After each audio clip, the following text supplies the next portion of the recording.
exactly picking up where I left off, but I made a few changes, some small changes. Instead of spawning a rover when I am dropping down to a planet, I've actually set it up so that it switches party members. This is kind of chaotic at the moment. I have to do a few changes, but right now it's switching. Actually, it's skipping right past all this, I think. That's gone. No, it's not. This is all just out of order because I haven't organized it. Yikes. Normally, I have it creating a rover on the planet, and now I've changed it so that it uses the built-in party system, so I can actually pass control over to the rover officially. This is, I'll have to explain this in more detail here, but the difference isn't really noticeable at the moment. I still have a few bugs to work out too, but I'll just jump in, show what it's doing before or show what I've worked on actually before I get started breaking things down. Turn this down just a little bit. Use my turbo mode.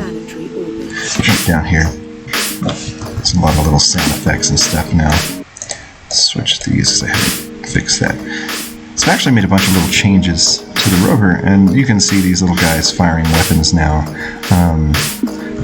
They're just temporary turrets. I'm actually testing a whole bunch of different things for terrain hazards and like surface world exploration. So these guys, they're just little turrets. They'll shoot at the rover wherever it is. Right now it doesn't do any damage. I can't damage them, but I can still shoot.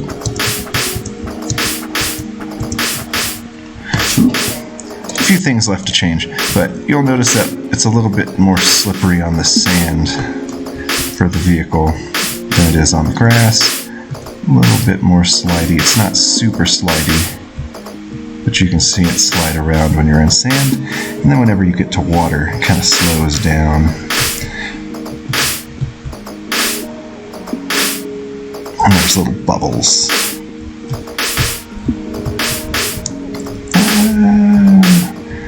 I'd pretty much be dead at this point. These are, I'm actually doing several different types of turrets. These guys are firing over walls because they're a specific kind of turret I'm testing. There's a weird quirk in 001 though. When you set up a tile to be a water tile or a submerged tile, they act as collisions or walls, so these projectiles from the built-in projectile system can't actually fire across water, which that's unfortunate because I'd really like to keep this built-in submerge feature where you can actually go down into the water. I'm going to add like a little splash animation, I think, once it gets in far enough. Alright, so that's kind of what I've been working on. Terrain hazards. I've actually built this big old list here of all kinds of stuff that I want to add. I'll be adding a few of those here today, but I'll jump back into my script here, my horribly disorganized script at the moment. So normally when you're working with 001, there's a built-in system that works with the party members, or it's called Players and Party inside 001, and you can set up a number of party members. These are the characters that will be in your player-controlled party over time or throughout the game.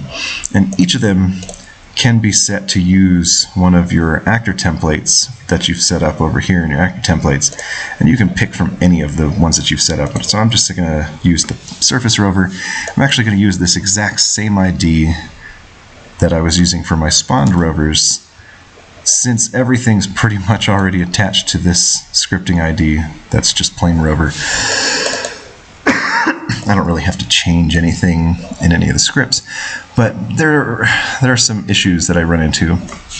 I'm still slowly working out the bits and pieces of rearranging the party members, removing and adding party members and such, because I actually haven't worked with the party member stuff very often. Usually it's just one single character in my projects, one single character in the game, and you don't have a party. So I'm giving this a go because why I'm doing this, Another built-in system for 001, if you'll notice, when you're setting things up, you usually get to pick from a list of actors, and one of them is main. There's also party, and sometimes there's another one called this. But usually if you're in a control or input script, you can't choose this as an option because this is a control script and not an actor script. So the main option here, this basically always refers to the current controlled party member or the main party member. And in most of the cases in my games, I only have one character, so I only have to use main almost everywhere. But in this case, there's a party member switch. So I'm switching, removing the ship from the party. The rover's already in the party, so it's a two-character party. There's a rover and the player ship. But the controlled party member event here, change controlled party member, actually passes the whatever is set to main will be passed to the rover. So you can pass that between the party members. Switch which one receives scripting that's referring to an actor named main. So anywhere you have main set up, like right here I've just got Rover, the actor's name or scripting ID is Rover set in a lot of cases, and that's kind of what I want to specifically refer to the Rover object in my game. I still want to leave that set to Rover in a lot of cases, like make sure that there's an actor called Rover that's been created on the map. That's just a check to see that it's actually there on the map. There's some things that I need to switch out. I don't even know why this is connected to a create. I'm just going to skip that. Make some little changes every so often because I haven't updated all my scripts yet. So in some cases, some things are referring to Rover, when now I can just set them to main because I'm switching the current controlled party member, and that will pass main to the Rover. So kind of what I'm working on, I've made this big old list.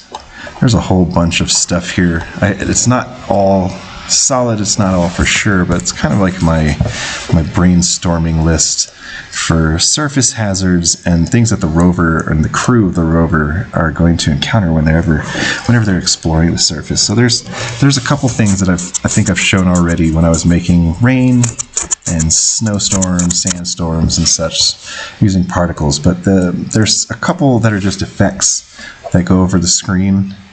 Non-hazardous things like rain, snow, and falling ash if you're on like a lava planet or something. I'm still trying to think of some other hazards or non-hazardous types of weather. I'm not sure exactly. Maybe just some wind effect or something. But then there's constant hazards. These are going to be hazards that are applied regularly at an interval if you don't have the correct shielding. So I also have to create some temporary items to refer to for things like heat shielding, cryo shielding, radiation shielding. All of these are going to have different effects, mostly similar, like low temperature planets I think might slow the rover down just a little bit. Slower movement, I think. I haven't decided exactly if that's going to really affect the rover or not as far as movement, but there will be constant damage. If you're on a hot planet and you don't have heat shielding, it's going to give you regular heat damage.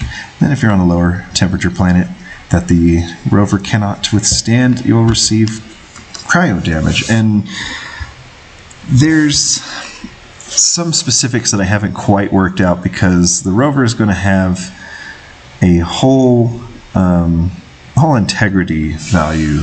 Basically, I guess I should add that whole integrity. And then there's a crew, a manned crew, which that makes it even trickier because you can have up to 4 crew members. I believe I'm going with 4. Up to 4 crew members. or crew capacity, I don't know what to call it yet, but there will be 4 crew members inside the rover. And all the crew members have health values, so this is all sort of brainstormy things that I'm kind of detailing bit by bit as I go along. So there's actually crew members with health on the ship that you can choose to send down in the rover. If you don't have any crew members on your ship, you won't be able to use the rover. So that's one little aspect. You'll always have to hire somebody. And the ship itself has rooms that you can post officers in. You can assign these crew members to different rooms on the ship, and you'll have to decide which ones you want to send down to the planet and everything, and that will affect like your ability to interact with. That's hard to decide exactly if I want to go that far, but typically when you're conversing or talking to somebody or interacting with objects or something, there's going to be different kinds of skill checks and stuff to these specific types of crew members. So some of them will have like engineering specialty or navigation.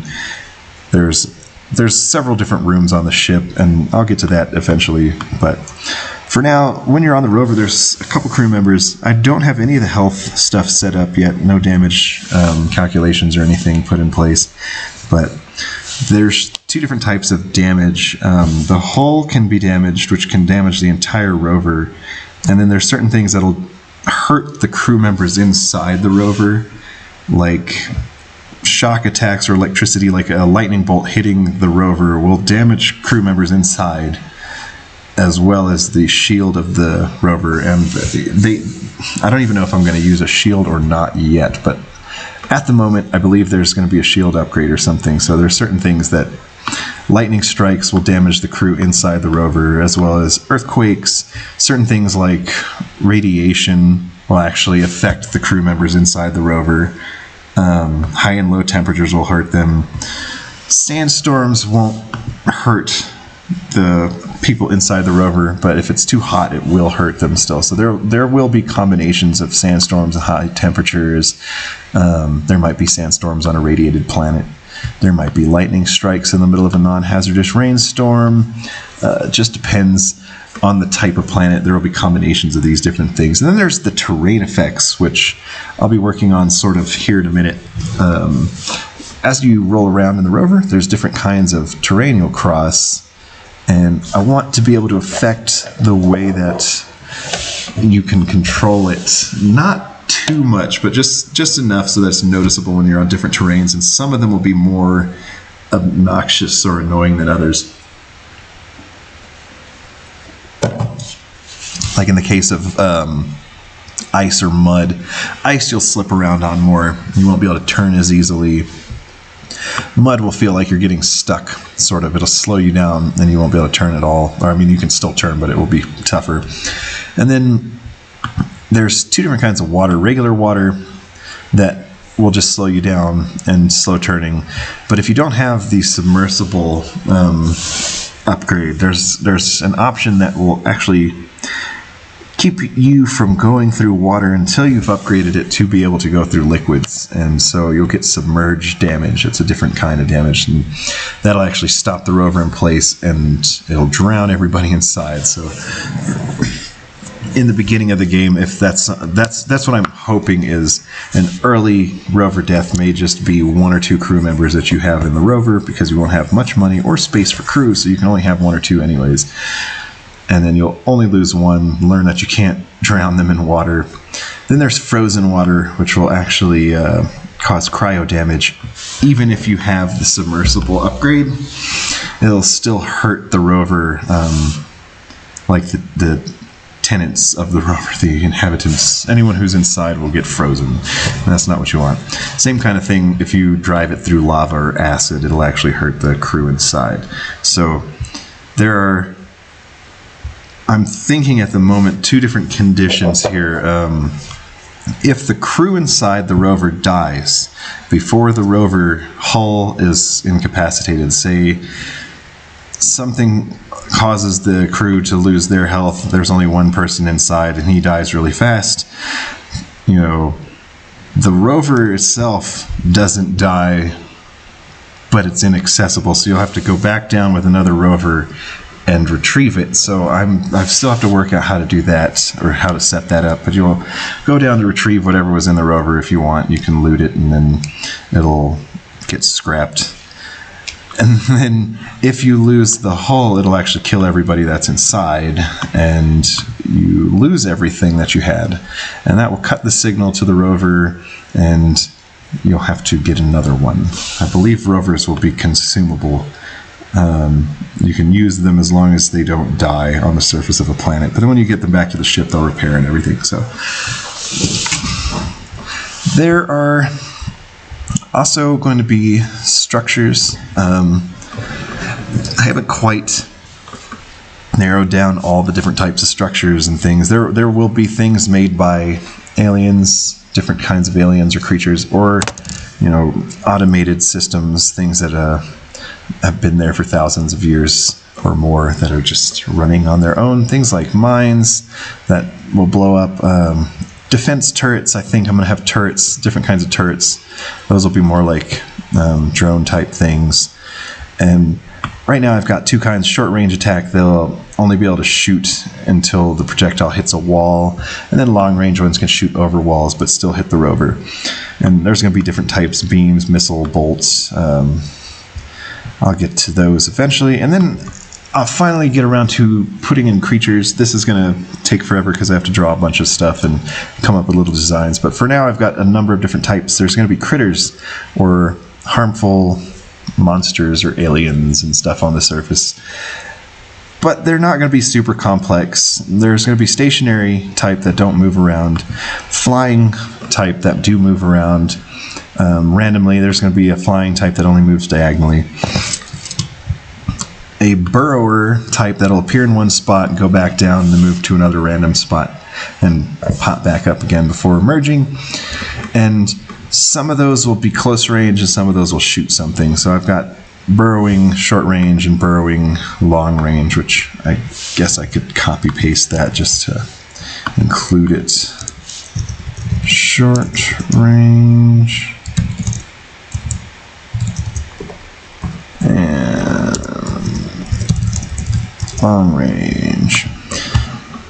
Then there's these different types of movements. I'm going to have diagonal movement only, where they can only move in diagonals, so they'll kind of have to scooch around. I will figure these out as I go. And then one that has free directional movement with no rotation, so if the graphic is a specific type, like it'll look like it's crawling in any direction. This could be for, like, I don't know, tentacle things, round things, symmetrical objects, or critters. And then the kind that has rotation, this will be like creatures that have limbs or directional features on their sprites. And different types of attacks, of course. Projectiles, they'll shoot things like seeds or spikes or whatever. Corrosive spit, clouds that can cause corrosive damage. There are different attacks from these creatures that'll damage the crew inside the rover. Stuff like vine lashes from plants or stationary plants, even moving plants, claw swipes and shock attacks and stuff. So this is all just kind of brainstorming, and I'm just putting it together as I go. Did not intend to spend so long just looking at a text file there, but that's breaking down kind of what I'm working on right now. So I'm going to go back over to my land map here, and I'll pull up my rover template. Right now I've got a couple triggers set up for interacting with the tiles, and there are a number of different things working together here. The first one is the way that I have everything set up. It's set to use this built-in behavior, the speed and acceleration, and I've currently got it set too fast right out the door. Let me check what I've got my default set to. I think it's 8. Yeah, 848. 48 and 8. So I'll keep my default set there just to make sure I save it. Okay, so inside this little trigger here, it's a changed trigger. And my expression is currently set up to check the tile that the rover is rolling around on. So it's going to check the map that has an actor named Rover, it's going to check this actor's map, and then it's going to get the tile that's underneath the rover. So using its X and Y position, find the tile that's underneath the rover. And whenever that changes, this is checking ground tiles just below the rover. So whenever that changes, I've got a little log message here that shows which tile the rover is on. And then I've got this multi-comparison branch here, and all it's doing is using that same exact line here. You can see it better here. It's checking the get tile name, and that's what I've got. Each individual tile in a tile set has a name. Some will be named grass, some will be named sand, dirt, mud, water, etc. And they all have different branches here that set the speed and acceleration and such of the rover. So I'm still doing some tweaking of the turning, so I'll actually get back to that here shortly. But right now, I'll just show the basic ones. The like default speed is a 48 acceleration, so it kind of moves quickly from a stop, but not like doesn't move too fast because I've got the cap or the speed capped at 8. And then whenever it goes on a sand tile, my acceleration is set to a bit slower, more like 24. It's got the same max speed, but I've slowed down the acceleration a little bit. So this will cause the rover to slide more. It actually has to speed up a bit before it can. It actually has to speed up to the max speed. And then whenever it's on a mud tile, which I don't have any of yet, it slows the acceleration down a lot. Right now, it's just set the speed to 3 whenever you're going over any other tile. Right now, the only any tile I have is water, so I don't have water set up here, but these are changing the acceleration and the max speeds. I still have to add the turning values, but I'm adjusting some stuff with turning. The very last little bit I've got here is this guy.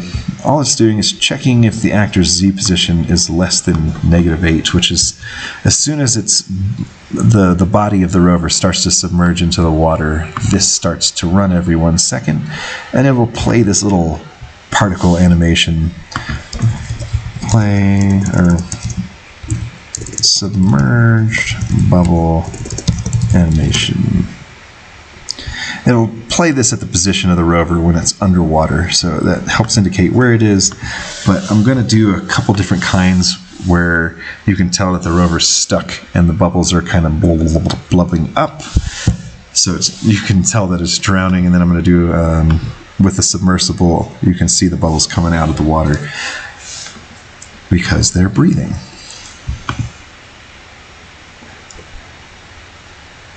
I might have to add some kind of ripple animation as well. So jump back in here, take a peek at what I've got going on. It's kind of just rushed through it at the beginning. So these guys aren't going to stop shooting me. I also have to switch my controls over every time because I haven't set them up in the script yet. But whenever you're on the grass, you can see that it does have a little bit of a slide to it. It's not much. Actually, that's the slide that I'm looking for. It's supposed to be more like this. Just a little bit of a increase in speed. And then whenever you hit the sand, there's more glidiness because it takes a second to accelerate, which means it also takes a minute to decelerate, but it'll slide in the direction that you're going, sort of. It's not super slippery, but it feels a little bit more glidey. And as soon as you hit a water tile, it slows you down. Oh, those stupid things. And it plays some bubbles.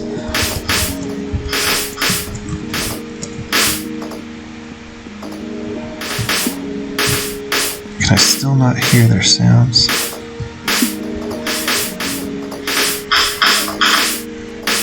Oh yeah, I can. Okay, so the main reason I opted to switch to party members and pass the main control over to the rover is because I ran into some issues with the sounds playing from my lasers, which I don't know if this is intentional. It seems intentional, but since the sounds in 001, whenever you use, I don't know if I have any stereo sounds in here, stereo sound effects. I know I've got at least one or two somewhere. There we go. It'll tell you right here. If you have a stereo sound effect, you can't pan it, and you can't do distance effects, sort of positional sounds. In 001, whenever you use a speaker, it'll actually play it positionally. It'll play the audio positionally. So if the speaker's over here and the player's over here, it'll actually sound like the noise is coming from the right. And as you move closer to it, it'll pan the sound across the screen. Across the stereo field, not screen. But that's just if you use a mono file. So you can't use a stereo file and get the positional sound. And you'll see it tell you to convert it using audio edit software. But if you wanted to play a sound at a location, it has to be in mono in order for it to actually work. If you use a stereo sound, it'll just sound normal. It'll sound right in the center. And that's not really possible for me to demonstrate this here, but there was an issue where, since most of these sounds are mono, where are my laser sounds? The laser sounds here, which I can't hear because I turned my volume down. These are mono sounds. My main ship sound is a stereo sound.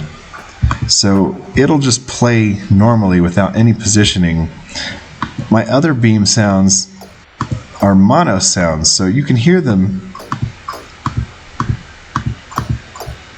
but they only affect, or they only, you can only hear them from the map that the main player is on. So the currently main player controlled object in this case was my ship, which was on a different map. So as the rover drove around, these guys would be firing their weapons and you couldn't hear the sound. The reason being is because the ship was the main controlled actor, and that's on a different map, and it was positioning these sounds relative to the ship, and so I couldn't hear anything. So the rover would just be driving around with no noises happening whatsoever because the ship was not on this map. But by passing the control of main over to the rover, now it'll be relative to where the rover is. So now I can hear their little lasers firing. So I was working on some turning. I'm just going to dive sort of back into what I was doing earlier, just messing around. I want to go back in here, change a couple things so I don't have to keep switching controls every single time. I'm going to change it to alpha beta. So the alpha beta controls are from my old alpha beta prototype, and I'm switching from this control scheme I had to very similar. It's almost the exact same, except I'm using change movement events here to point the rover in a direction using a power value. So this 1 can be anything from 0 to 1, and that will speed up or slow down how fast the rover increases its speed. And by using the built-in movement systems, I can actually just change some of the, oops, not the fonts. I can just change some of the behavior settings here, and that'll all be affected by the speed and acceleration and the turning values here. So I'm trying to get the right values for turning. And turning, here it shows 0 to 100, but it's actually measured in really tiny numbers. I think it's like 0.00 something. This is not my turning. Oops. I can't click on anything today. This table's not working with my mouse. It's like reflecting it weird. So what I'm doing is taking the current direction angle of the rover and subtracting its turn speed in order to determine how fast it can turn. This is something that I'm doing specifically. You can use a change turning or set an actor to turning. And all that does is tell it to turn left or right using the speed that's currently set up in the turning speed. I might change it over to that. I haven't decided yet. I have to do some experiments. But I want to use this for now because I have a little bit of control that I can see. I don't exactly know what 001 is doing behind the scenes with its turning event, the built-in turning event, but it'll turn it specifically with the built-in turning speed that you set up in the actor. So, I'm multiplying it by 25 because it is a super tiny number. And over here I've got this temporary script. I'm just going to move that here. I want to actually copy this and add a 0.25, multiply it there, so I can see the original turning speed number and then see what I get when I multiply it by 0.25. And this is just fine-tuning my movement controls for the Rover. Or tuning, I would say fine-tuning yet. Turn that nonsense down. Scanning. Entering planetary orbit. Okay, so now it picks my... I believe it's picking the correct controls. Yeah, picking the correct controls.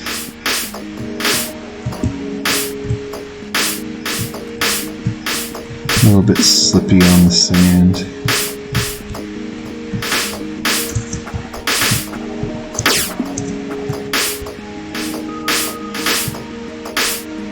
I have to turn down some of these sound effects independently. That's crazy.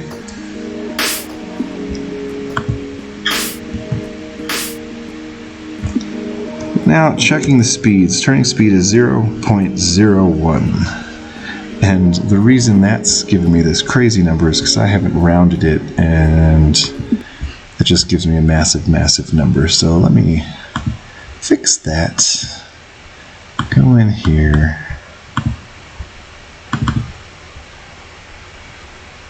I'm going to do a math.round.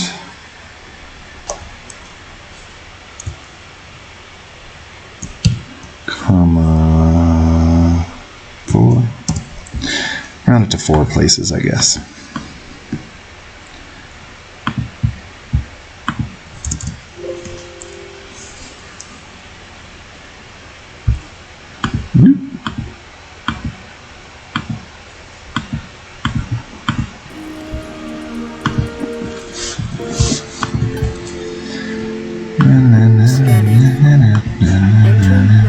Oops.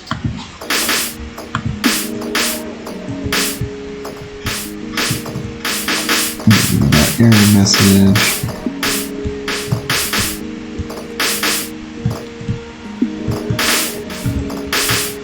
Alright.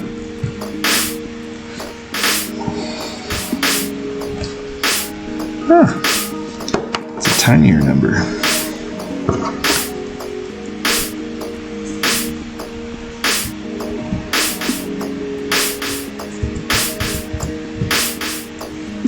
So I think that's what I've got set to at full speed turning. And I want it to slow it down a little bit whenever you're on these different terrain types. So, go back into my Rover, where I've got each of these for each of my terrains. I'm going to add a turning speed event, change turning speed.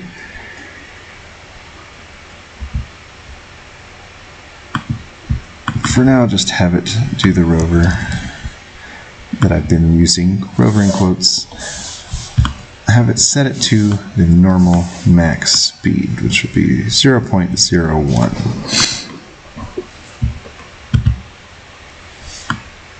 Now I kind of want it to slow it down just a little bit when it goes on sand, but not by too much, so scoot it to 0.08, see how that affects it. And then whenever you're in water, or mud. We'll have it turn it down something like 0.04. That might be way too slow. I don't know. I'll find out as I go.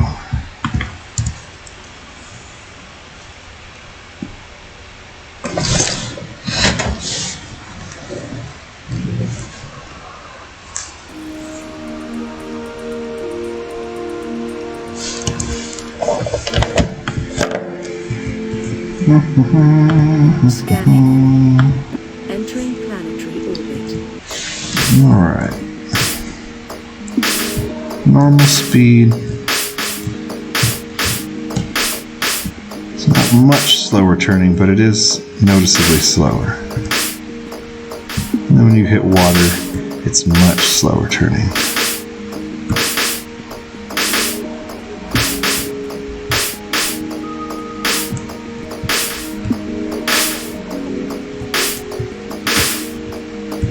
See, you can turn much faster. Smaller radius of turning. And if I go over to the sand, it's not much smaller, but it's bigger than it would be in the grass. And you still slide around a little bit.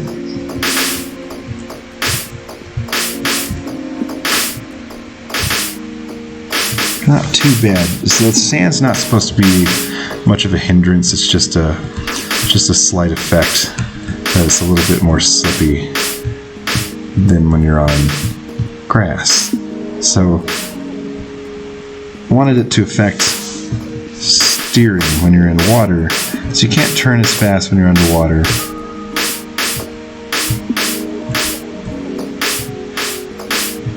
Yeah, these things.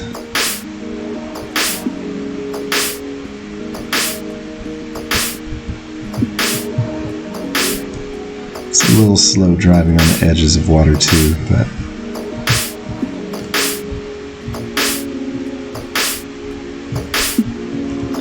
and you can go in reverse and it does the same things.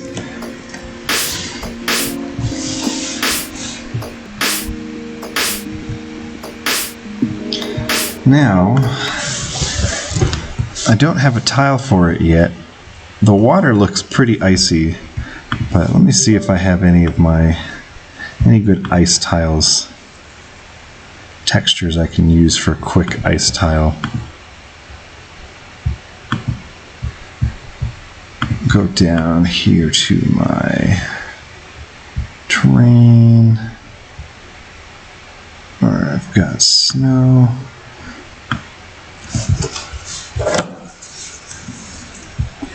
I think this is the one I'm using for my water at the moment. It's actually an ice texture, and I'm going to have animated water.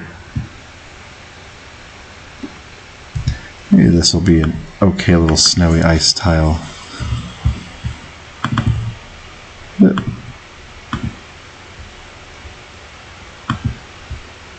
that might be a good base snow tile even.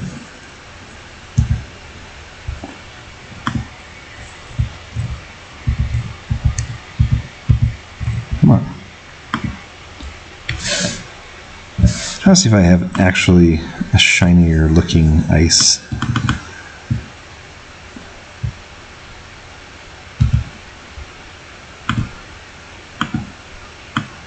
Maybe I don't.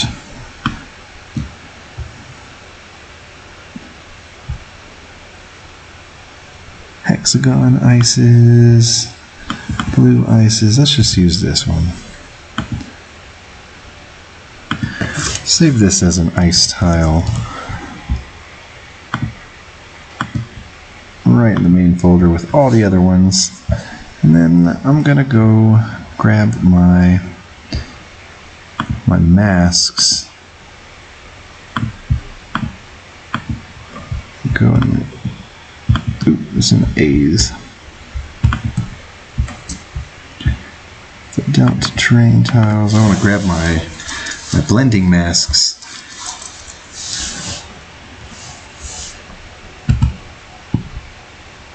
Here I've made some walls, snowy ice walls. I'm going to make some different ones. But for my ice, I want to use these two here. Oops. I guess I'll keep that over here.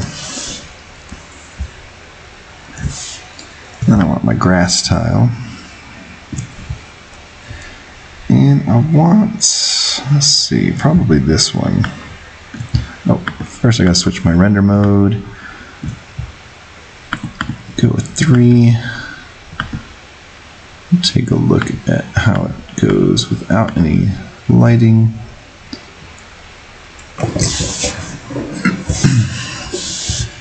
And then I can give it a little bit of an edge, I believe.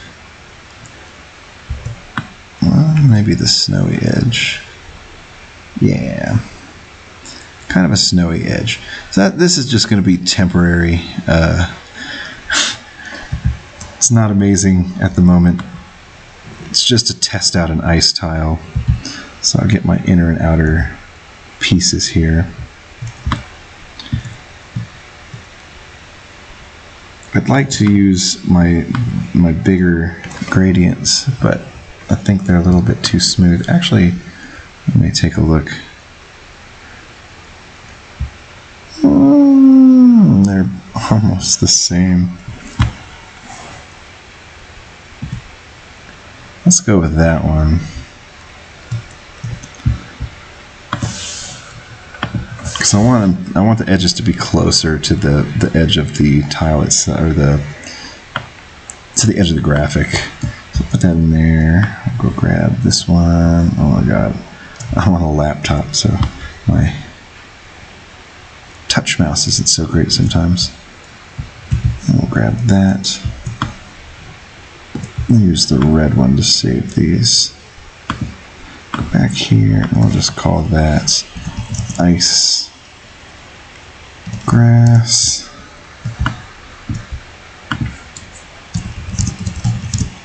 Ice grass C.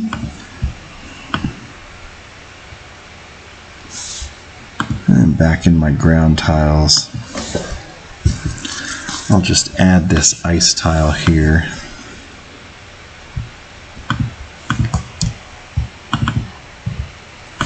Give it a terraform. We'll import these ice graphics.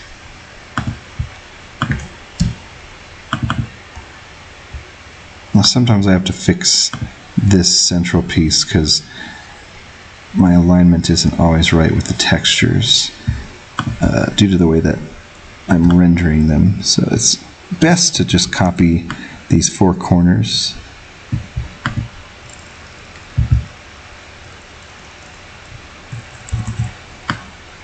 And then scoot them into place. Oops.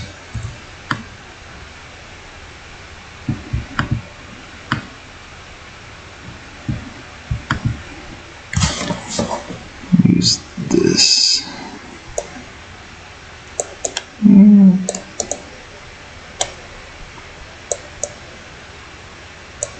That way it takes the actual pieces of the texture that you want, and it makes your terraform look better. I want this to be an absolute terraform with my grass tile, so it'll just draw ice. And I'll call this one ice. And you can see where I set up the tile names. They each have a specific name: ice, water, grass.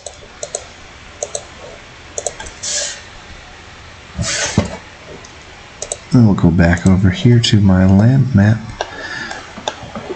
and I'm just going to fill this lake here with ice.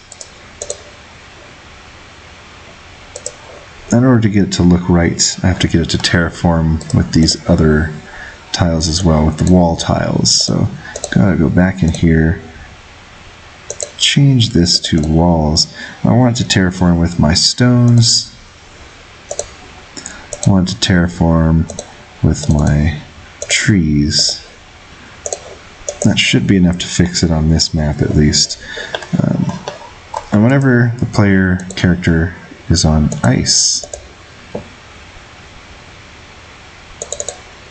I need to set up a new one. over here, change your acceleration to 4. Is that the...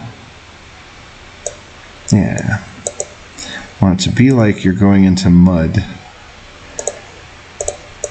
but you still have a max speed matching the high speed of the rover. So I'm going to go ahead and add a ice condition here and connect that here, and I'll just drag that back over here. So this gives me my water effect. I want to do more with the water later. Turning speed will be slowed just a bit. I think to 7. We'll see. I'll see how that feels. I haven't made ice yet, but I want to see what happens when I drive on ice.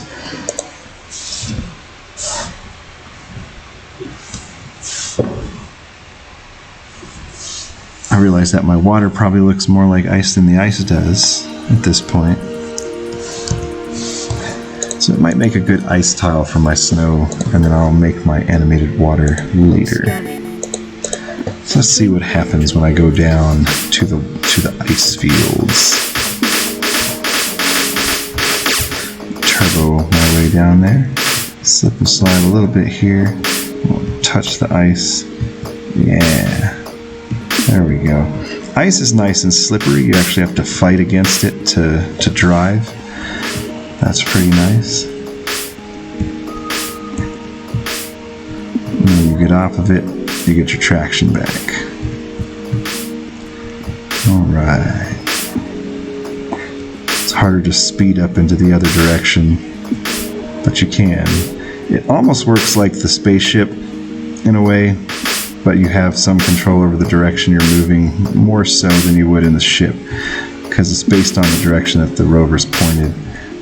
But it's still kind of hard. This is better than I was hoping for, I think.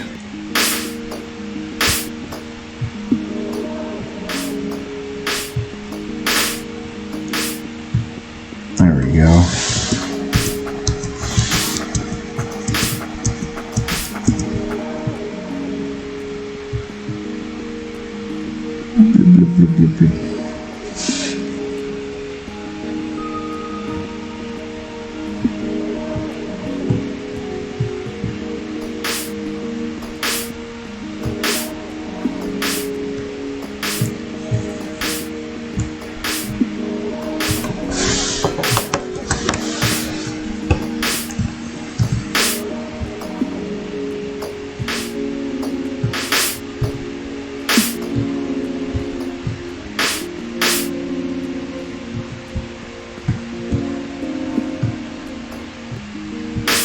You slide right across it.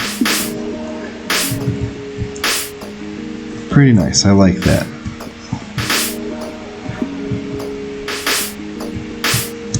Die.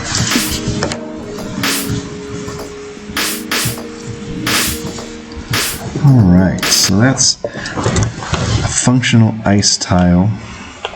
There's a couple other things I want to add. I've made my snow particle. Where's my weather? I think this will also be used as an ash effect. So I want to try and set that up really quick on my lava maps, just to have the basic weather effect. I'm going to use the same, I think the same sprite. I don't actually, it doesn't let me change the color. So let me create my ash weather.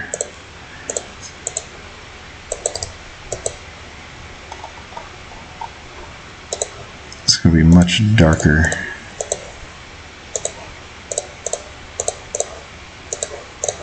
Almost the same, but just kind of a little gray thing.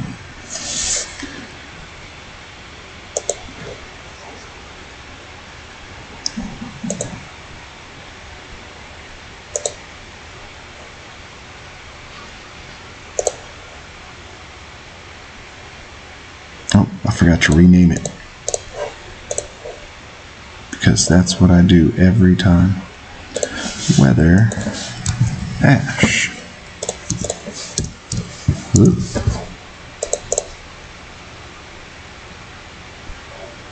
I actually don't want it to be additive, now that I see that. Don't want it to be additive, I do want it to be overlay. I may do some particle stuff with it. I'll experiment and see. So for now I can turn on my weather just so I can see what I'm doing. I'll give it a density of 1 or 2. I think it's 1. I can't quite see anything. Let's put it up around 5. Where are my ashes?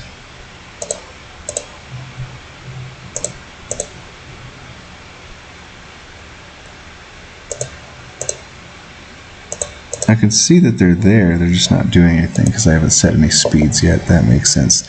So I'll give it a speed range 50 to 100.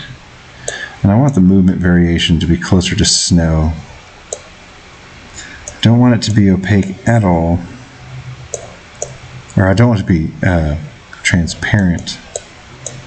So keep the opacity all the way up. Turn down the density just a bit.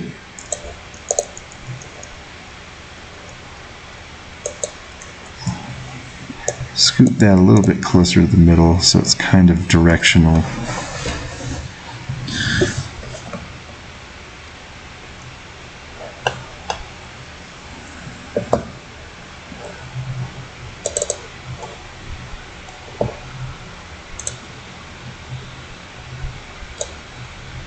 Slow down the speed range just a bit.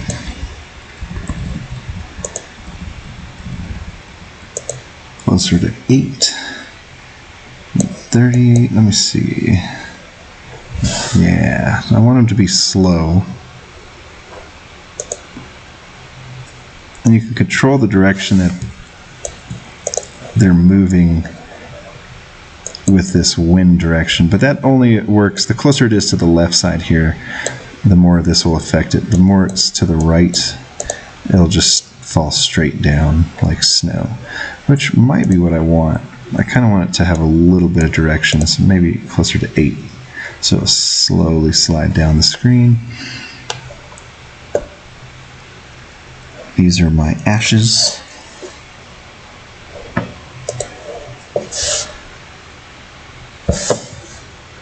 Now, I'm not sure if I want it to have a particle effect or not, but I'll try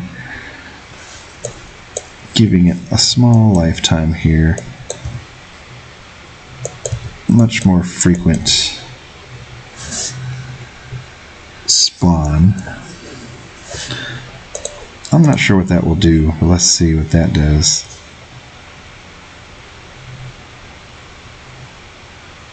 That might be good for a sparking fire effect maybe, but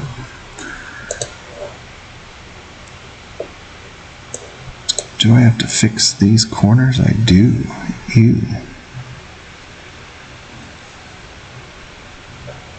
I'll probably be making new lava animations at some point too, but for now, I do want my to-do list, which isn't coming up, even though it should be. Where's my to-do list? I'm not very organized right now.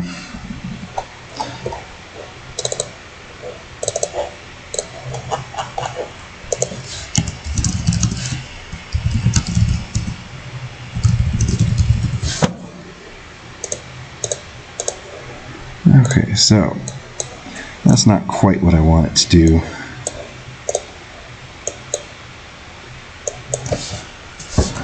Give it random frequencies.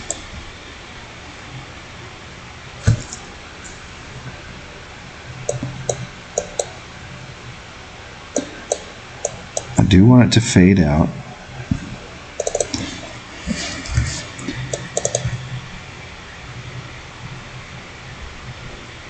Have a little bit of movement left and right.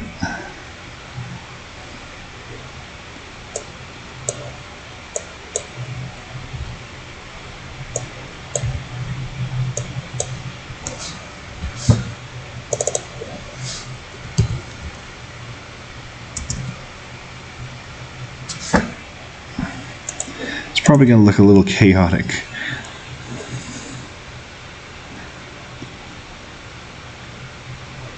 A little bit. What happens if I change the variation slightly?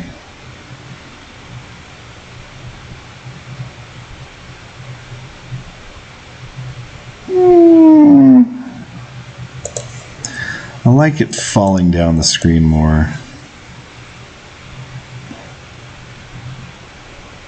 But they're rotating. I don't have any rotation set up either.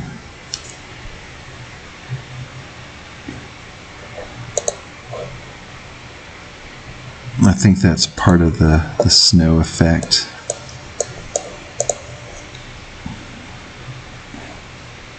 Yeah, if you just use rain,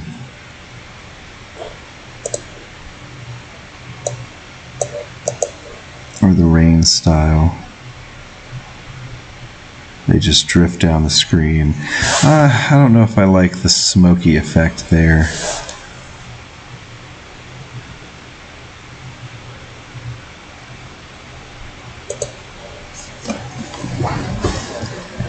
A lot of it's just trial and error to see what looks good sometimes.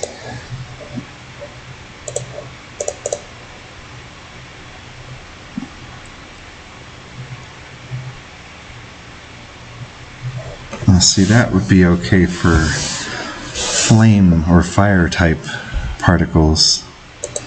So I'm actually going to copy that.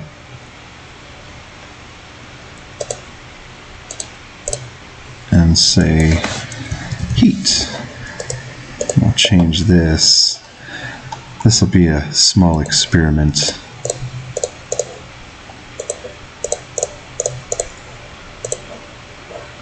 Go a little bit lighter in the middle.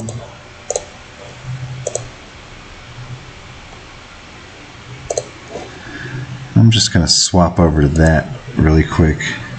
Switch from ash to heat. That's kind of neat.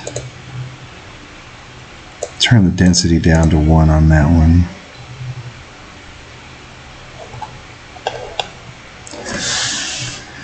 This gives kind of a heat rising effect. But I also want to turn off the rotation.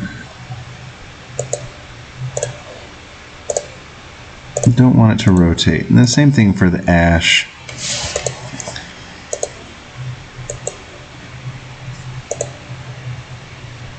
Just see how this looks with the little heat sparks coming up.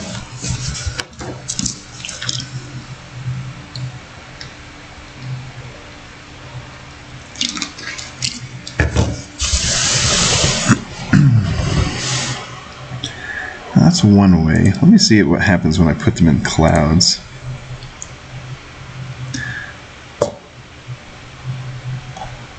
Oh my gosh.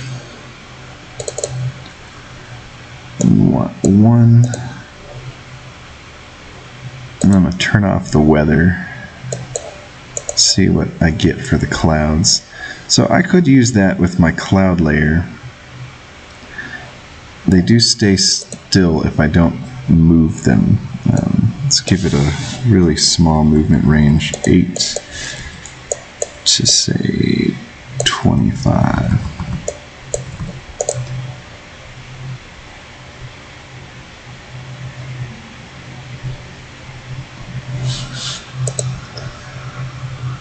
Could even be faster than that.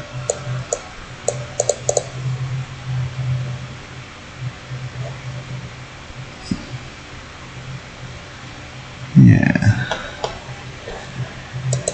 And then I can go back to my weather layer, swap this out for my ashes, which at the moment are exactly the same as the rising heat.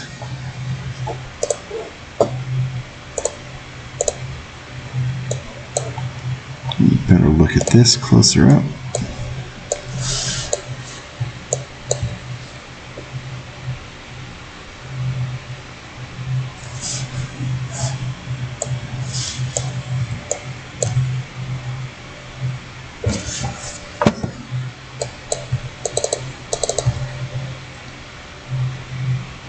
don't even know if I want it to move that much.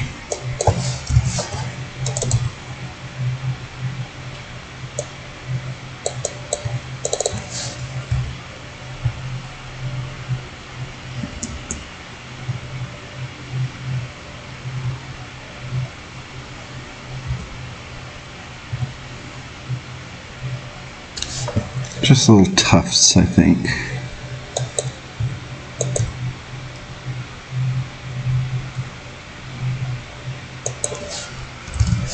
Slow down the lifetime so they don't last as long.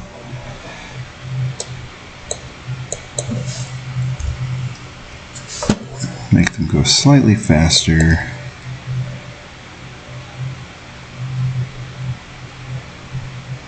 I still feel like that's too fast.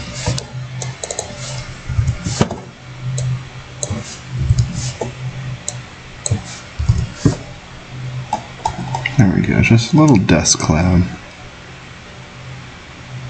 Might not even be able to see that since it's so small. I'm trying to... I want it to be more like the snow. It's still a bit crazy.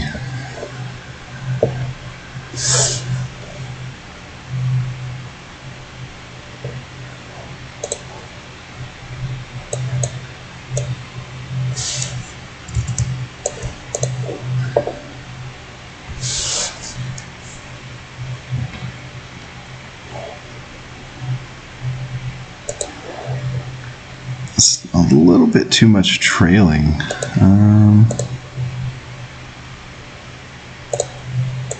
Turn off the trailing and see.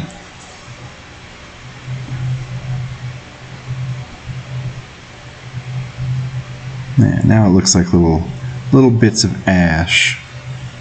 Sort of. It's kind of confusing. There's a whole bunch of things going on at once here.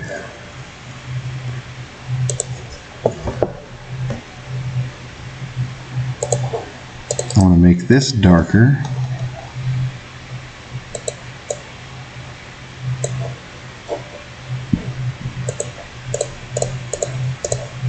Not by too much.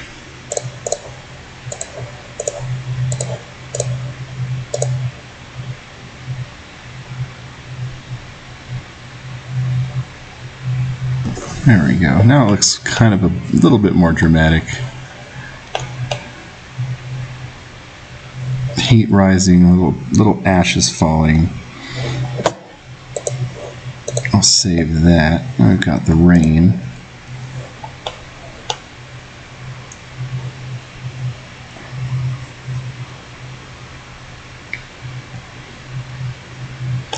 So this will indicate, the little rising heats will indicate whenever a planet is hot enough to damage the rover. I'm going to have several different effects like this. I'd like to make a radiation type effect as well that kind of works similarly to this.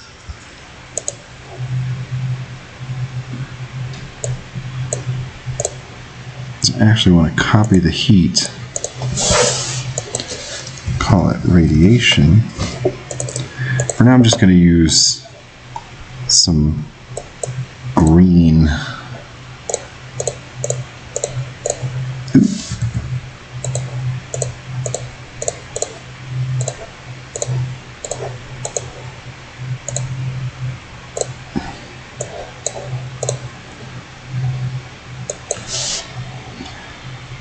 And I'll tell this one that it can go further left and right, or start further left and right.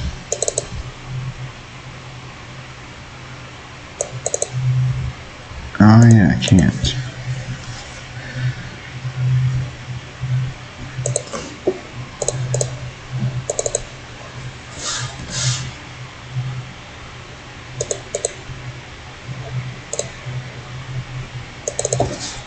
Oh, I wish I could do that.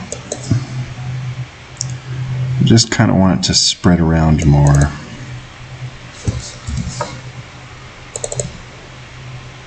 And be more chaotic. don't want it to look exactly like Sprite or like Sparks.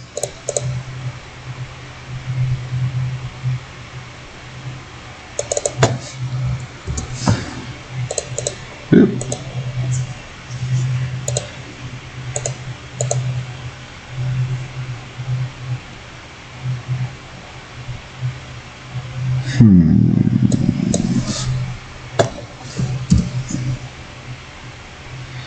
Just kind of want it to be like little sparkles moving around.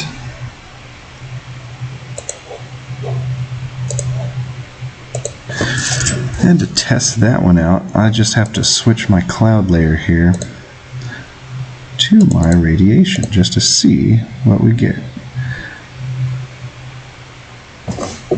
Little green sparkles moving all over the place. That could be a good indicator of radiation.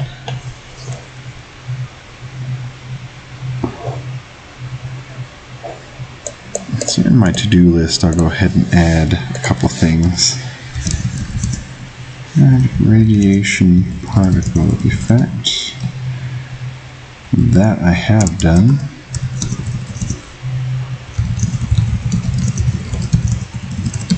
High temperature particle effect.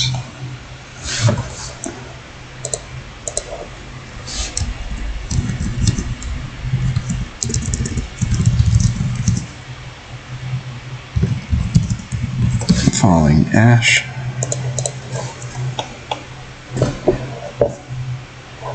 So when you're in a radiated place, you might see these little radiated sparkles.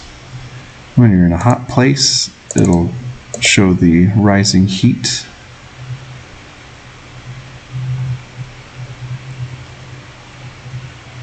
Might add some color variation in there so they kind of change colors. I don't know if it'll work unless I set it to be oops. I need to set it to be a white sprite. So I'll set the center, set this space slightly darker, actually make it a little bit darker.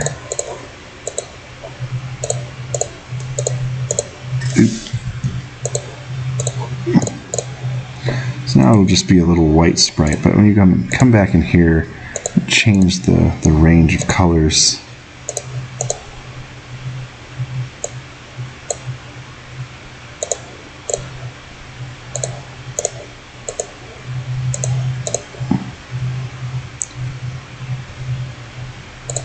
So now it kind of fades from a yellowish or lighter orange to an orange or red.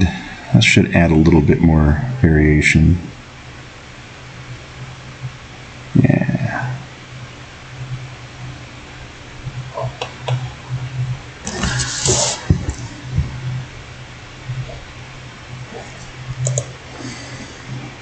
I'll slow this range down a little bit.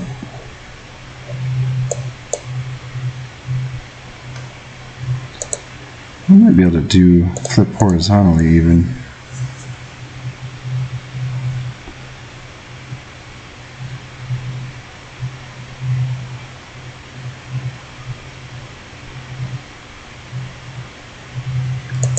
Now it does look like there's more movement. Let's give it a little bit less.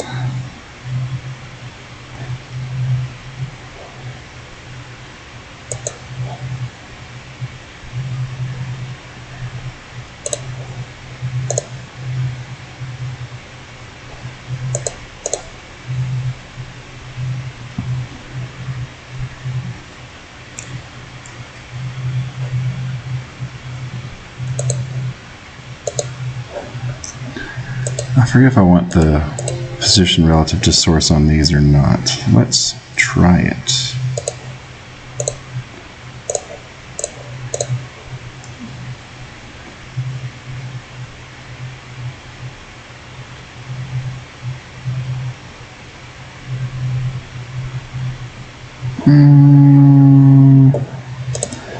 Better with the trailing.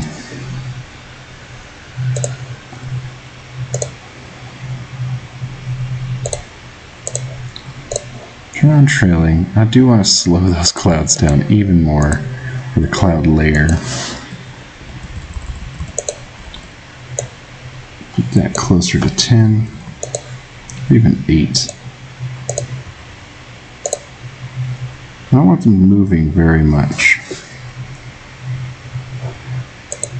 But they're also moving with the wind direction.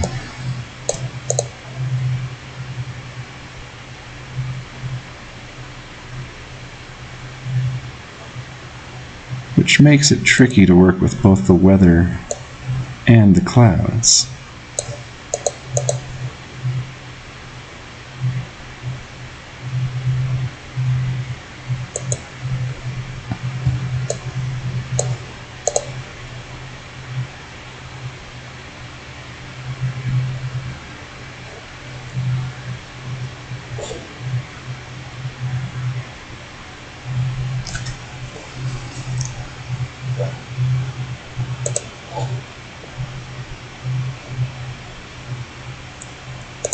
I'm not talking as much, but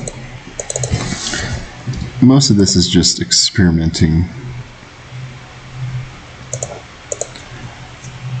See what works. Add a little bit of variation to the starting position there. Now it's more sparky.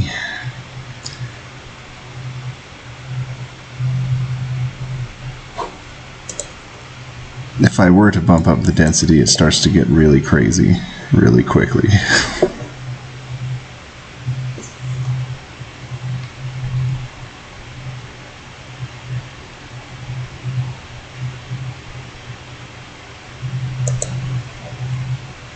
So I'll turn that back down to 1. Oh my gosh, stop.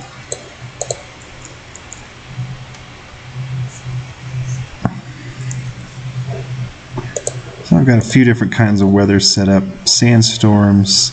These will impact your mini-map. The ability to see the map should be obscured when there's sandstorms on a planet. Rain won't do anything. It just rains. And then lava planets will have this little heat effect. And of course, the little ash rain. The next part.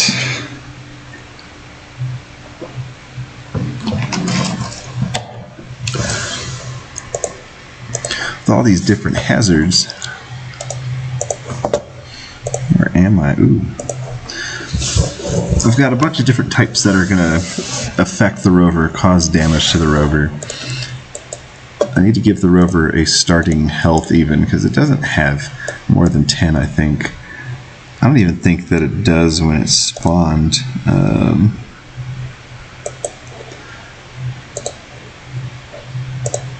So rover, level 1, should have 10. And just to see, use my test script here.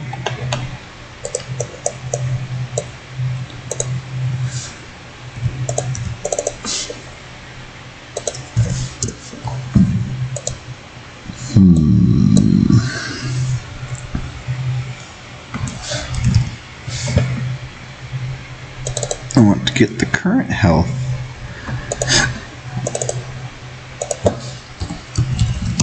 of the rover. Excuse me. I'll just add a little label. And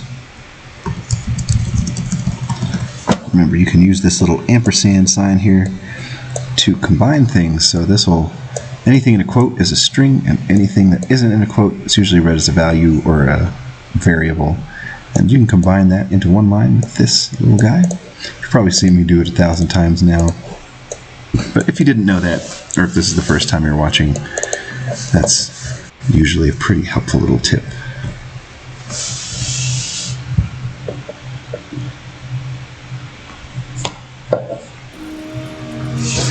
Now, when I'm getting attacked, I think it's because I don't have any actual attack stats set up in the weapons themselves. But just to make sure, I need to know that I have 10 health. These guys are shooting me, and I'm shooting them, but I do no damage. It's hard to hit them sometimes. unless you're really close. Okay, so I'm gonna go jump back in to these weapons and see what I've got here.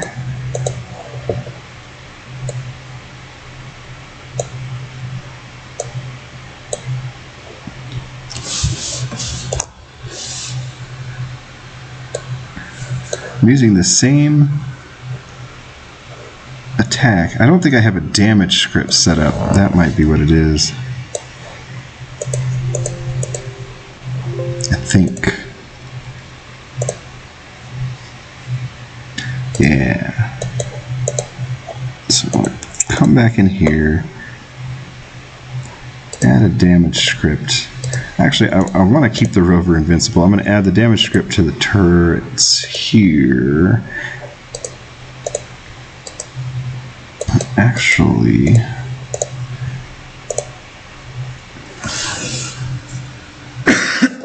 yeah, turrets should have their own. That should allow me to shoot them.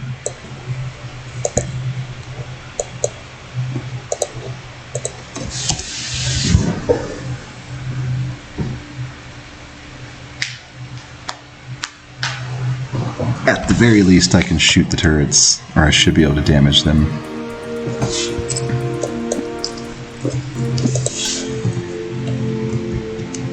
Scanning. Entering planetary orbit. Ooh. I hurt you.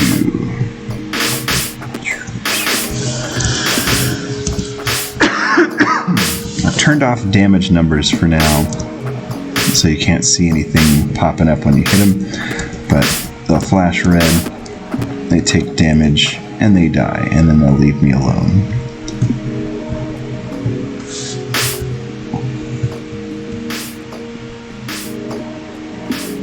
Go get this guy.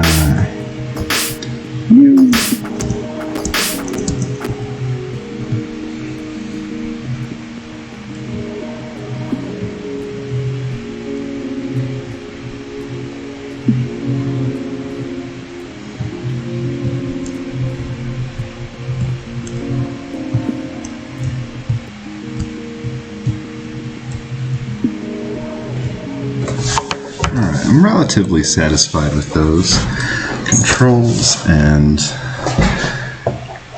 these effects. Now let's see, the next little part really, adding different types of damage and stuff over time. That'll all be applied in a timer inside the Rover.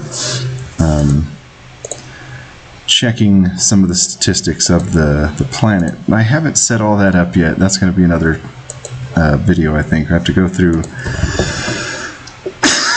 my planet objects. Have a series of variables.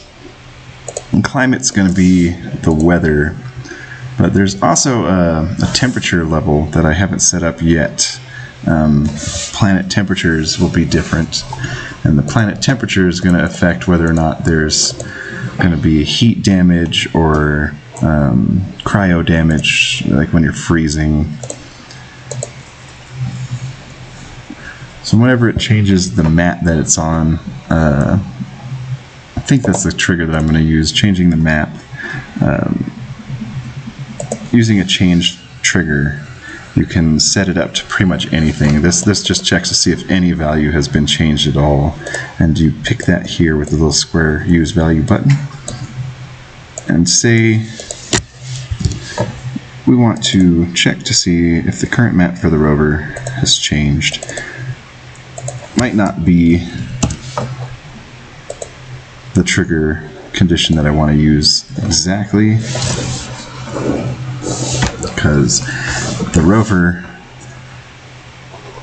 might not always change the map, so I'll have to actually think about that.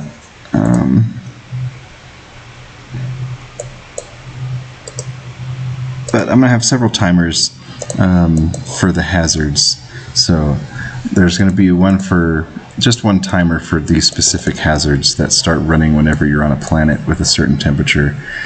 So that's going to have to be a trigger that checks specifically what the temperature is. Temporarily, I'm just going to use a timer with an interval of 0.2.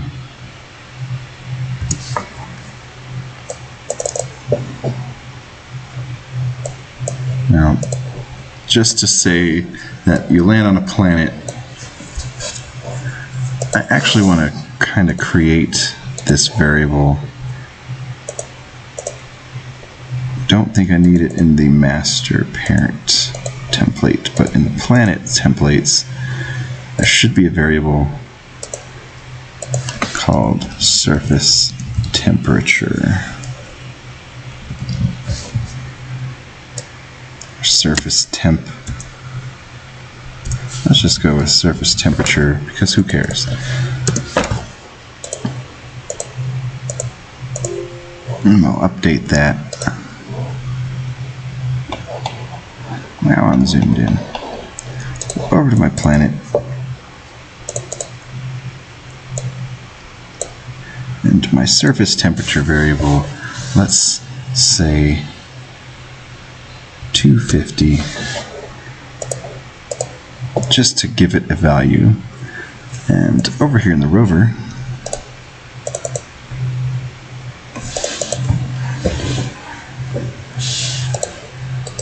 let's just make this my heat damage, while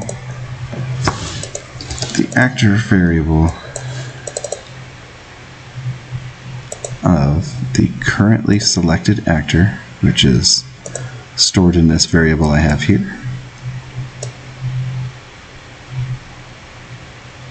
somewhere in here will be surface temperature. I want to make sure that the temperature is greater than 200.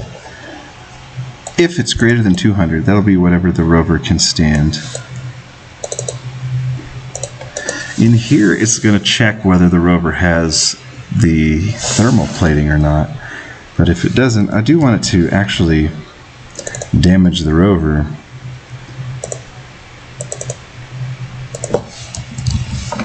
Rover health, subtract 2.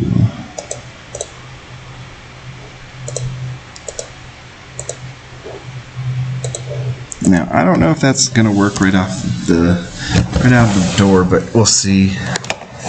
Should, as soon as the rover lands on the planet, since its temperature value is high, should just start taking damage and then die.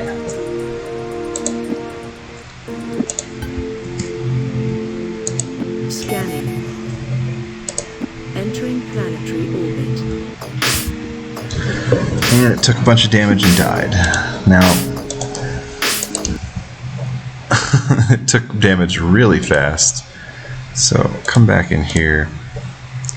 Change that interval to 0.5, and we'll flash it. Flash it red.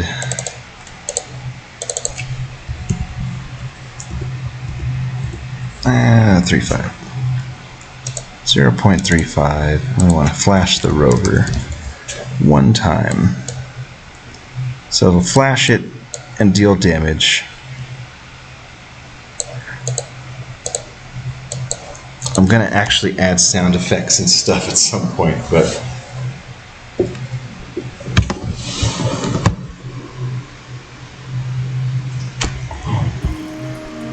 and truly the only way that you'll be able to stop the damage is to quickly leave and return to the ship.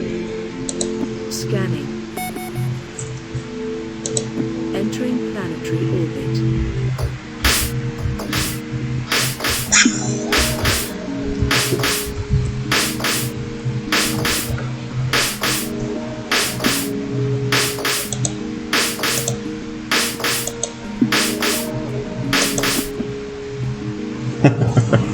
Oops. I broke everything! Ah!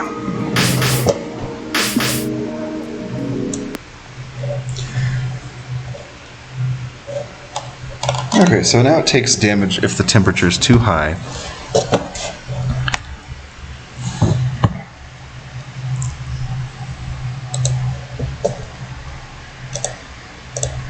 And that's all going to be temporary.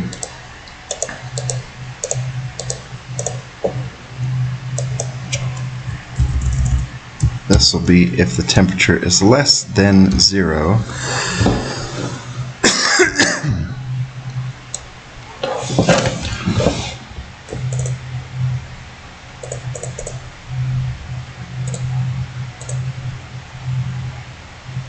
I'll flash it blue just to distinguish between freezing temperatures and hot temperatures.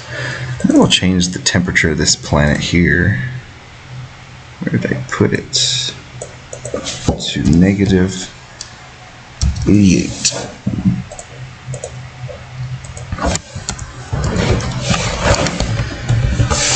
So now when I land, the damage that it takes should be the cryo type and flash my rover blue.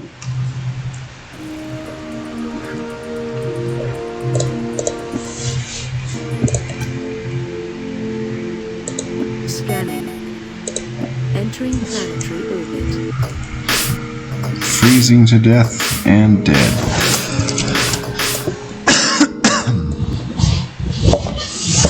Alright, so that's quick and easy. That was an easy one to add in there. Add cryo and heat damage over time. Excuse me. There's going to be a bit more to it, of course, whenever the rover dies. It's going to explode and kill the crew members inside. I haven't implemented crew yet, but it's also going to stop. There's some controls that I have to disable whenever the rover is actually destroyed. Which, let's say, defeated and destroyed. I do want it to... I gotta grab some values over here just because I don't want to make them all from scratch. In my rover controls, I believe whenever you let go, it just changes the movement to 0. So I want that to happen. I might actually want to set the velocity values to 0, but I want the rover to completely stop moving as it explodes. For now, I'll set it to this. And these turrets, they're shooting all the time, even when the rover dies, so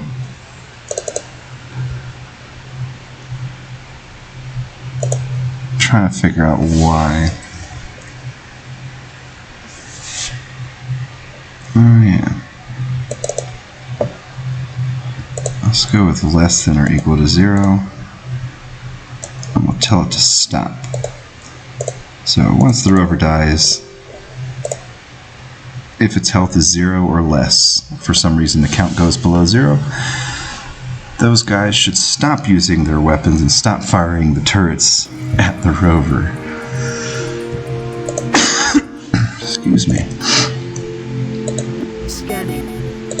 Entering planetary orbit. Dying. And they stop firing. Perfect. Rover's dead. You have no more control. Game is not over. There's going to actually be a different condition where if you're on the surface, actually, all that stuff is controlled here in the party dies, where if it's the entire party, at the moment it's just the rover dying, it'll bring up this old game over message. What I wanted to do actually is check whether you're on the surface or not using a switch branch, because if your rover has been deployed, we don't want it to give a game over message. Temporarily, I'm just going to put a return to ship with a question mark. This will actually be a signal lost issue. Signal lost. So if I'm on the surface and the rover dies, it should just pop up that message that says signal lost for now.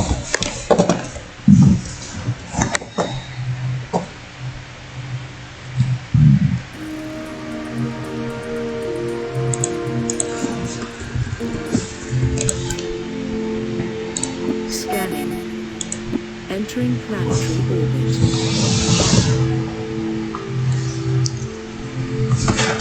You'll also notice I've increased my frame rate by shutting off an interface that I forgot to turn off in the background. So go down to the planet. It's dying. Signal lost. So if you're on the planet, it won't fire a fully game over message. It won't consider the game over. Everything will still be functional, except I don't have a rover to move around anymore. This still crashes when I go back to the main map, but that's something else I'll have to fix. Let me take a look at that really quick to see how much work I'd actually have to put into it. Not the station, the orbit buttons. And return. If you're on the surface, it's got to do a whole bunch of stuff. Oh yeah, that's all in the orbit cancel script.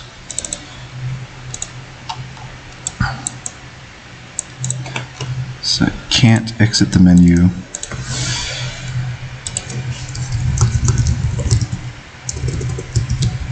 Ooh, can't type tonight.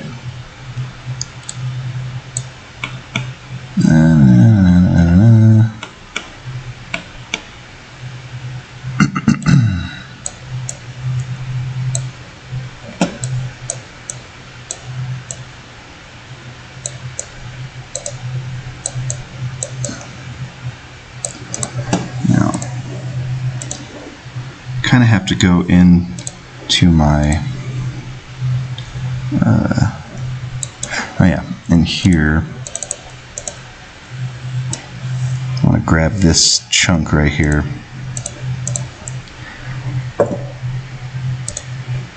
So what I want to do is kind of reverse the process.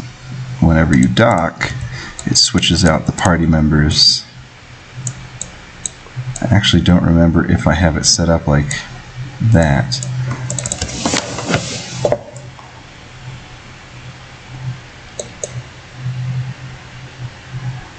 Now, I want that to go back to the sector that it was from. I'll have to change something here. I want the player ship to become existent, the rover to become non-existent. Control party member will be the ship. And I want the ship to join the party. Figure out if I want to make the rover leave or not, but we'll see. So I'm going to bring that over here. I haven't worked with the party system very much, but there's a few things that I want to figure out. I want to position the player's ship to a memorized location, which I can only do once I've docked at one of the planets or objects in space. So let me go back to my docking button. Actually, what I need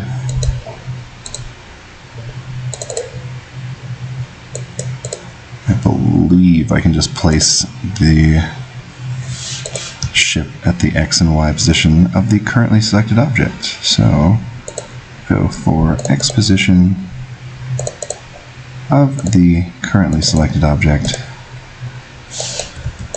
and the Y position.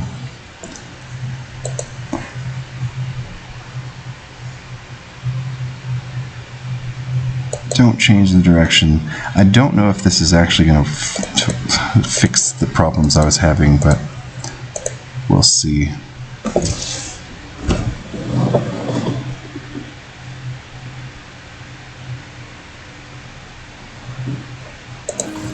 And 134.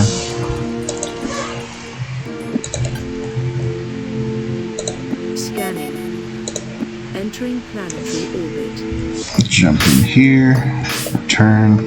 Okay, so when I return to space, why is this not loading? See that object pointer here, the station nav icon is not loaded. Oh yeah.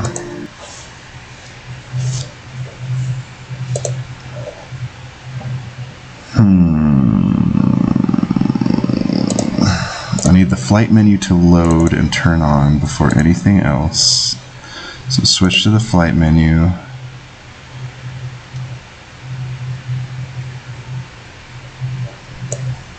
I don't remember if I need to update it or not, but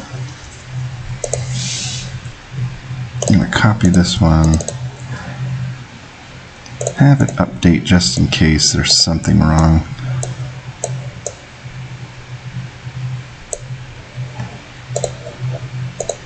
Because it's trying to load, it's trying to reload several fields that get unloaded. That might be something I have to tinker with behind the scenes. I don't know if you guys want to watch me fiddle with a single bug for a couple hours. We'll see if I can't figure it out. On the planet, back to space. Ignore. How many times does that happen? Okay, so doesn't refresh the colors and stuff on my interface here for these navigation pointers.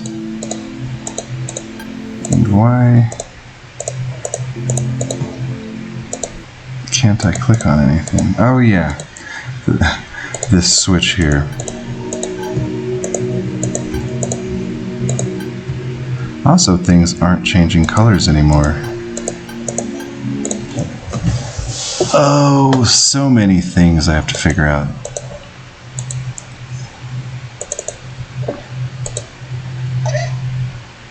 So this also needs, a lot of this is going to be temporary until I figure out what I need to put where. But I would also like to switch off the rover deployed switch.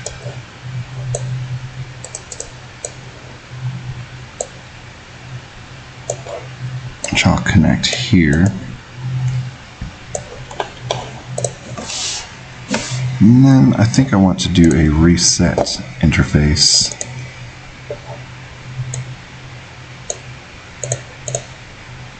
Not sure. I do think I want it to clear everything that's on it and restart when it launches. Or when it's displayed. The reset interface event will actually, it kind of starts an interface over from scratch and turns off or changes all of its values back to default. So, not 100% sure why.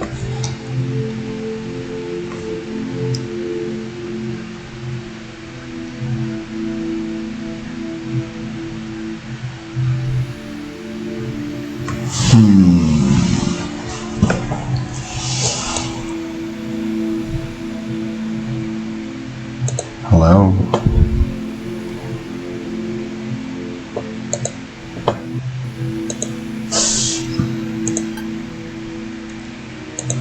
So I wonder why it's not reloading those.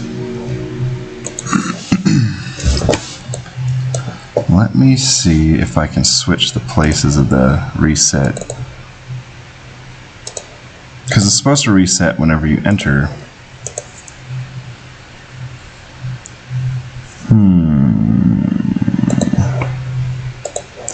This is a tricky one for me.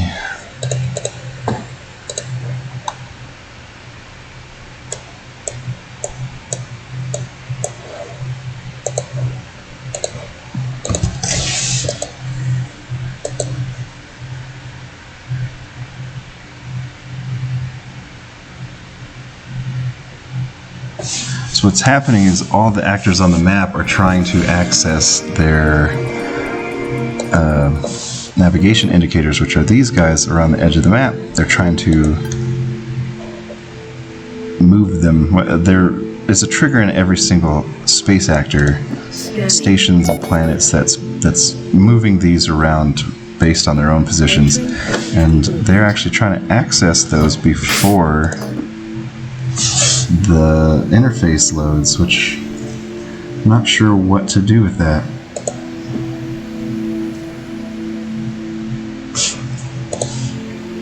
And then for some reason it doesn't turn green anymore. I lose all my colors.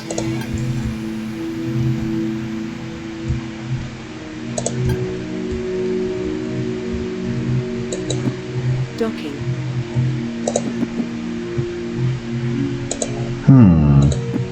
Docking.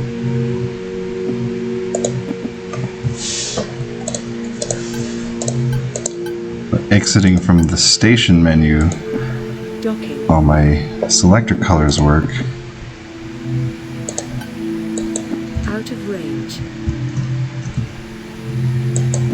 Entering planetary orbit.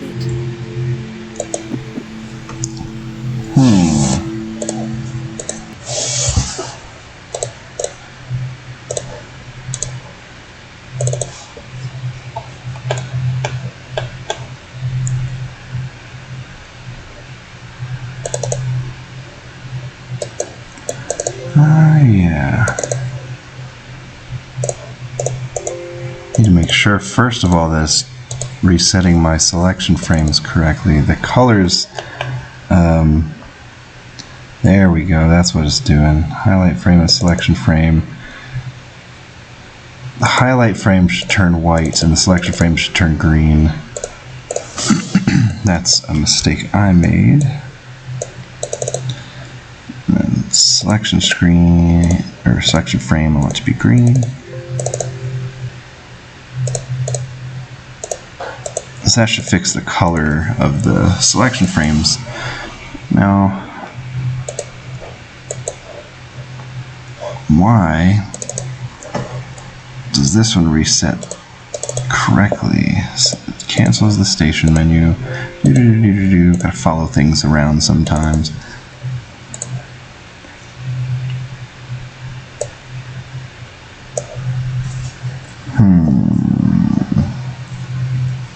Light menu active. It's almost the same, so I'm a little confused.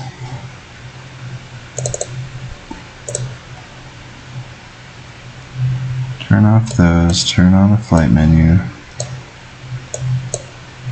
Let's not reset it first. Switch the controls. And it does all this.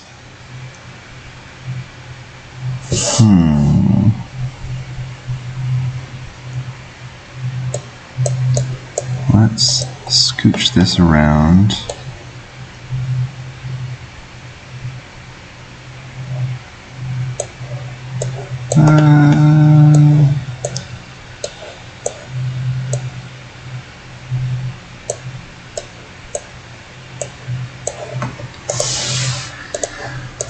Who knows? Sometimes just ordering things around differently allows some events to take place before others, which can change the way scripts are run.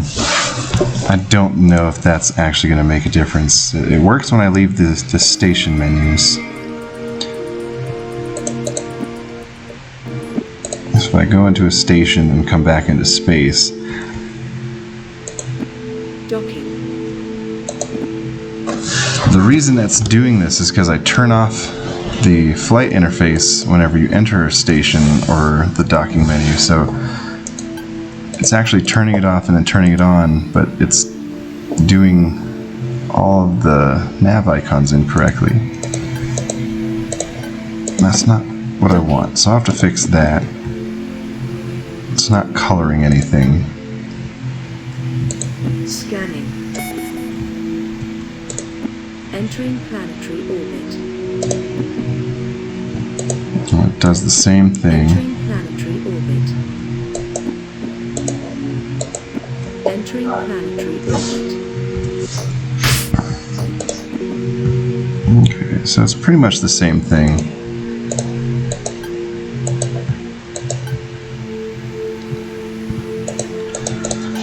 issue I'll have to figure out here, which I think has to do with the fact that I have it all stored in here. Whenever you enter the interface, it plays this little script here. So I don't want that here. I want that somewhere else.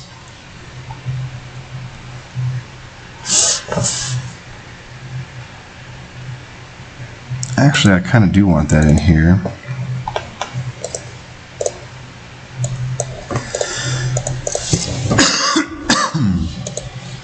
All my space objects are trying to check their minimap icons. So let me see.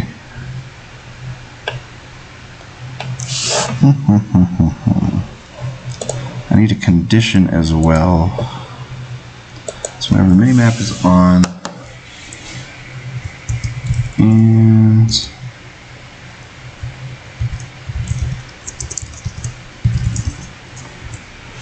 our main dot map is equal to actor this dot map. That should check whether the minimap overlay is on and if the actor or the main player actor is currently on the same map. I don't know if that will work, but it shouldn't do anything until the player is on the same map.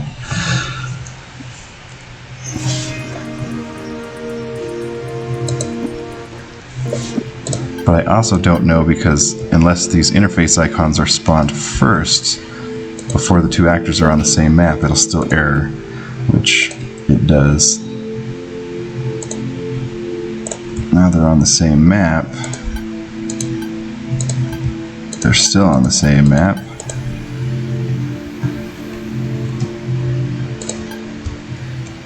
Scanning. Out of range. No, turbo mode is annoying sometimes. Entering planetary orbit. Error. Entering planetary orbit. Now it's just not erroring at all. Docking.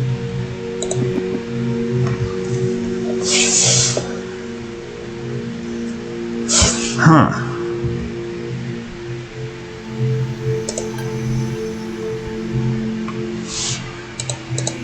Entering planetary orbit. Okay, there's the error.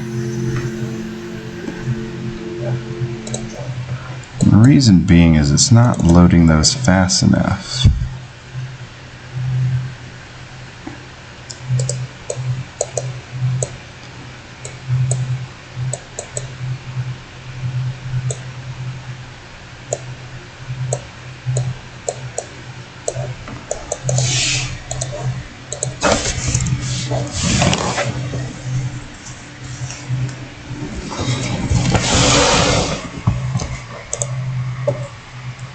This might be a bug for me to tackle another time.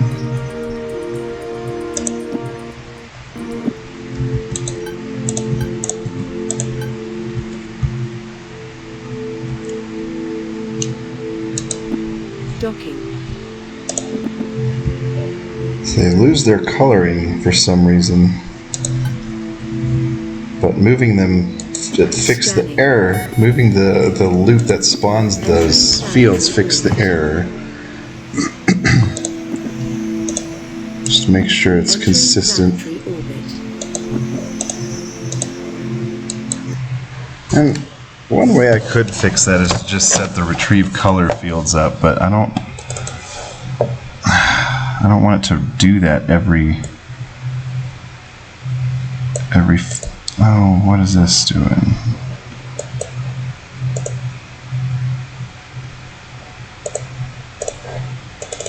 So it's supposed to be taking the color from the indicator field, which I don't think is currently updating.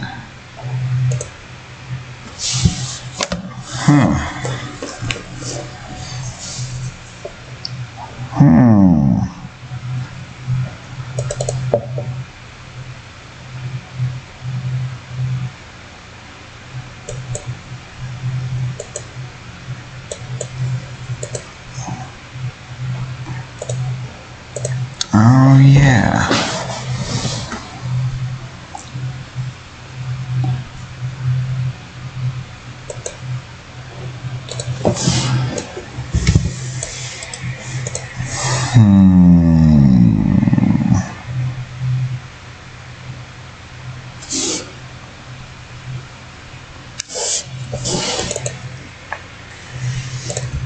So I want to try something really quick. Throw in a once branch here. Change the color of this field to the color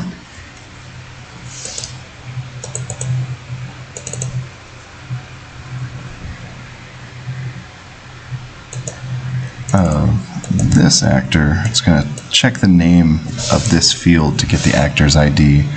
We want to check its accessories, the atmosphere layer. I'll copy that. I'll copy paste that.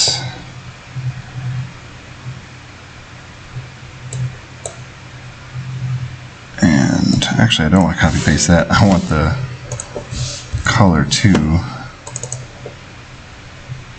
Change this field color to that same accessory color. If I'm right, every time this field is spawned, it'll just run this little chunk one time to get the original color. I wonder,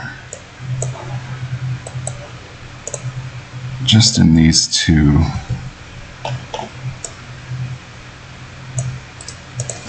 put my once branch here.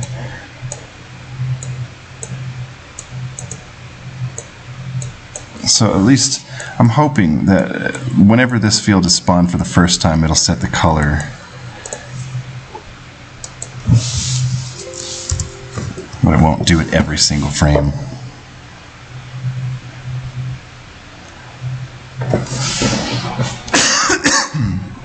That might not be the solution I want. I think there's a better way I could approach that. So I got all my colors. We'll go land at this station. Docking. And I've got all my colors back. Go land at this planet, or orbit this planet. Scanning. Entering planetary orbit. And all of our colors are back. Entering planetary orbit. Go down to the planet. Now, I wonder why, if I'm on the planet, when I exit, everything gets ruined.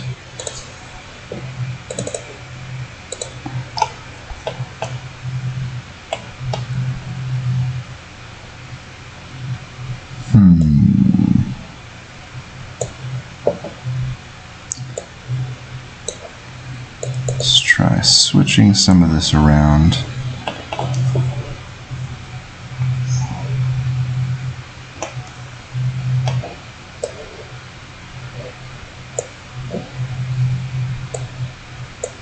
Let's leave that there.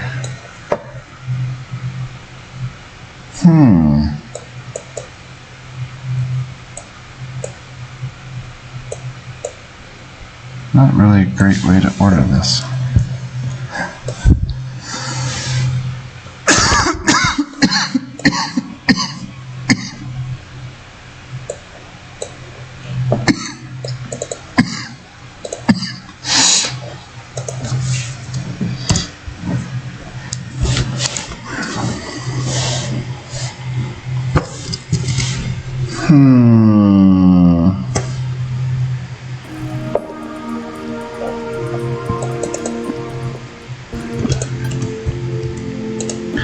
Might be a weird little quirk of me switching the party members around.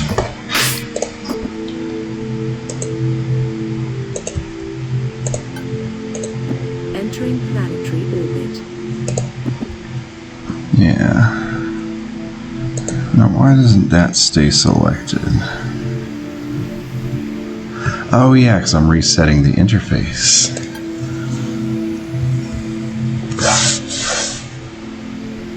A few little details I have to fix there too.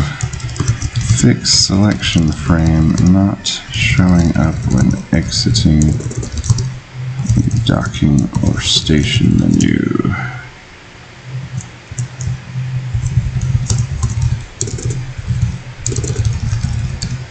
I have to manually set the visibility whenever you exit if something is currently selected. So that's very interesting. It works if I haven't gone down to the planet. Entering planetary orbit. But then if I do, I want to kill the rover. If I do go down to the planet, Entering planetary orbit. and that's another quirk there. Whenever the rover's killed, it's dead and out of the party. So I'll have to revive the rover. Let's see.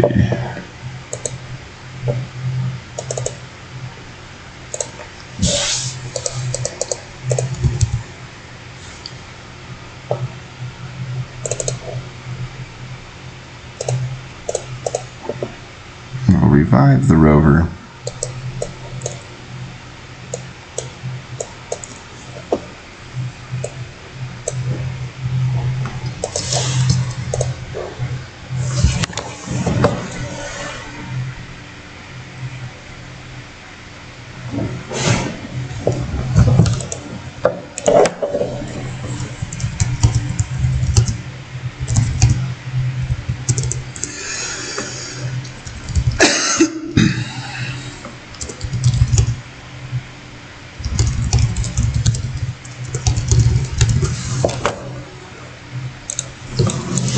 Only revive if there's more rovers in the player's inventory.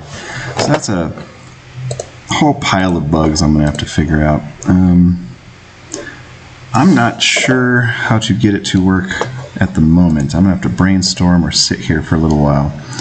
But hopefully I got to cover at least a decent amount of things in this video. Adding some new particle effects and terrain damage and stuff. Or weather damage. There's a whole bunch more that I've got to put in here. There's going to be lightning strikes that will spawn in random places on the map. I'll have to set it up so it avoids spawning wherever there's a wall. But that's an easy enough fix. I'll go into that in the next video, probably setting up my earthquakes and lightning.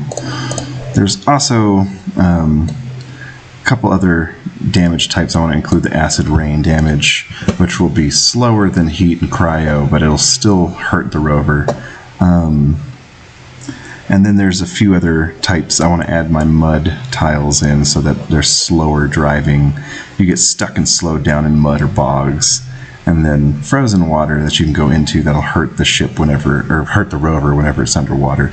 Same thing for lava and acid. So those will be checking if the rover's under a certain Z level and then applying damage. But that'll be for the next video. Run for almost 2 hours. I should probably take a little bit of a break here. I will probably jump back on in a little bit. If not, I'll see you guys tomorrow. As always, don't forget about screamingbrainstudios.com, where you can go and grab all kinds of free stuff. There are tons of free assets for game development. This is everything from 2D planets, backgrounds, textures, planet textures, free textures, noise textures, abstract textures, gradients, clouds, buttons, interface elements, first-person dungeon stuff. There are tile sets, isometric tiles galore, hexagon tiles. There's some grids and some extra stuff on my itch.io that I haven't put up here yet. You can also find a whole bunch of tutorials for old-school graphic techniques and tricks using free tools. And almost all of the stuff in this tools list are great for creating graphics for games. There's some utilities in here, screen capture stuff, file renamers, and all kinds of procedural generation things. for textures and terrain creation. So all of it's totally free. You can subscribe to my Patreon for $1 if you want. You get a special thanks credit on the website and all of my asset packs, as well as a whole bunch of extra free stuff that you can only get as a patron. But thank you guys for watching. If there's anything you guys want me to cover, or if you have any questions about anything in any of these videos, just let me know in the comments, and I will see if I can cover them sometime. Until next time.